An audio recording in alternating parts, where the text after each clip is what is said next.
You are watching Geek Entertainment Television, and I'm Violet Blue, the Roving RoboReporter. We're here at the Maker Faire at the San Mateo Fairgrounds in California, going deep with the makers and asking them the tough questions.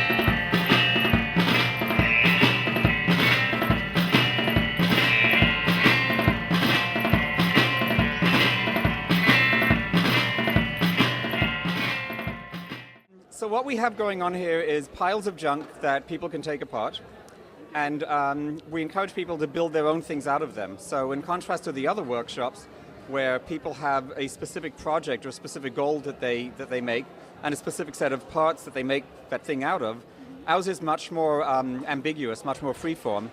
And the idea is that people have to dig around, figure out what parts they want, then figure out what they want to make with it, and I suppose also have to figure out how to do it.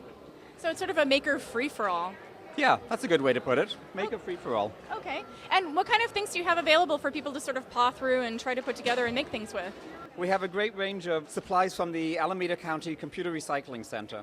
And even though they have computer in their name, they recycle much more than just computers. So all kind of electrical devices, electronic devices.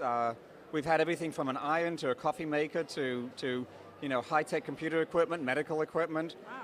And and all these things have lots of interesting parts in them. So the idea is that people can take these things apart and find stuff inside. And for some of them, they've never actually seen the insides of these machines. We're basically inside a giant silver Airstream trailer full of antique pinball machines and full of people basically using and abusing the pinball machines like they're crack, which is really exciting. It's really nicely done. This is part of the effort to save pinball. I don't think we're going to have to save it from much except for excitement and overuse. This totally is like the kind of Airstream trailer that Ricky and Lucy were in that movie, where they almost went over the edge. What made you put pinball machines in a trailer? Well, we wanted to start a mobile outreach program. I'm not kidding about like that. the bookmobile, but for pinball machines? Yeah, exactly. You know that there's a difference between like video games and pinball. There's a little bit of a difference. Right. With video games, usually playing against some monster like Gravitor, and with pinball, it's you against Gravity. Oh. And the puns are free of charge? Yes, puns are free. And what we're trying to do is build the one of the first pinball museums in the United States. Oh, okay. Tim Arnold has a thing in Las Vegas. It's a big arcade. I've heard of that one, yeah. Yeah, and what we're trying to do is bring a little bit more of the science, art, and history into it, and establish it in Alameda. In Alameda, California? Yeah. So we formed the Neptune Beach Amusement Museum. We have a website for that, and then the Lucky Gigi Pinball is the way to earn money to build the museum. Great. You too can walk the giant wheel to Funky Cold Medina, one of the worst songs ever written.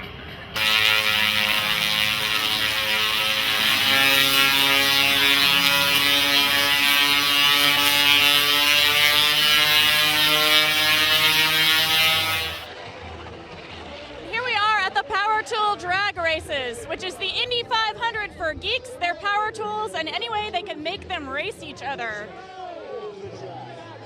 Or not.